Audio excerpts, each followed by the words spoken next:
Moi, vous pouvez me filmer, moi je suis très écolo. On va passer sur MTV.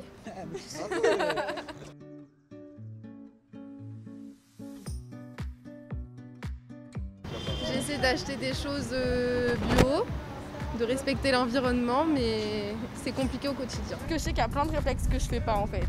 Genre le tri sélectif par exemple, je sais que je le fais pas. J'ai une voiture essence qui consomme 2 fois plus. J'ai une voiture sport qui consomme 2 fois plus. Ah si, je fais du covoiturage. Ça c'est bien. J'utilise pas de bouteilles plastiques, en tout cas j'évite, paille j'évite. Et du coup je me suis un peu... Et même serviettes hygiéniques, il y a des alternatives. En fait je me renseigne pas mal sur tout ce qui est alternative. Après j'éteins les lumières, je coupe l'eau, ça va faire des économies après aussi en termes financiers. Donc je trouve que c'est une bonne chose d'allier les deux. Et c'est peut-être un point important à développer pour les étudiants au petit budget, parce qu'on est nombreux à être au petit budget.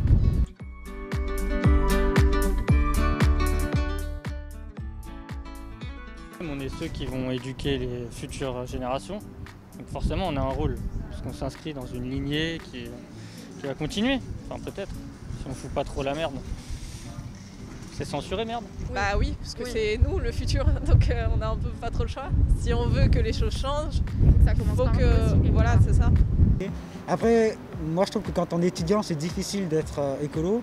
Par exemple, quand je suis avec ma mère, j'arrive à trier les déchets. Mais quand je suis tout seul, j'avoue qu'ici, je trie pas les déchets, j'y pense pas. Acheter écolo en plus, c'est un petit peu plus cher, donc quand on est étudiant, c'est un peu compliqué. Oui, bien sûr, c'est nous qui allons être après les générations futures. Donc déjà, il faut qu'on commence à adopter les bons réflexes. Même si là, pour nous, c'est à petite échelle, ça va de éteindre la lumière, éteindre le robinet quand on se lave les dents par exemple, et trier ses déchets. Mais après, pour plus tard, dans les entreprises, ce sera à nous, notre génération qui est plus sensibilisée peut-être, de justement apporter le côté plus environnemental dans l'entreprise. Moi, sincèrement, je trouve que ça sert à rien. Parce que quand on regarde les personnes physiques ou morales qui polluent le plus, c'est pas le simple citoyen, c'est les plus grandes entreprises. Donc moi je trouve que même si tout le monde faisait de son mieux, ça serait pas assez, sachant que c'est les grandes entreprises qui polluent le plus. Donc moi je pense que ça doit partir d'en haut, plus que d'en haut de la pyramide qu'en bas de la pyramide.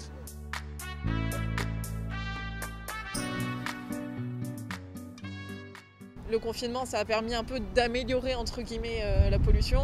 Et le problème, c'est que on est en train de complètement remettre le pied dedans. C'est-à-dire qu'il y a eu une régression de la pollution et malheureusement, la fin du confinement, tout le monde reprend sa vie entre guillemets, ce qui est normal, mais comme avant.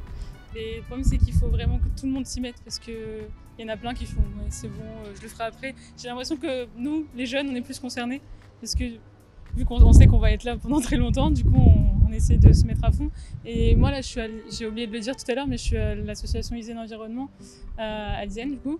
Et j'ai complètement oublié de le dire, mais du coup on essaie de faire pas mal de choses et d'intégrer des premières années qui viennent d'arriver. Et il y en a pas mal cette année, du coup je suis assez contente qu'on ait réussi quand même à les motiver.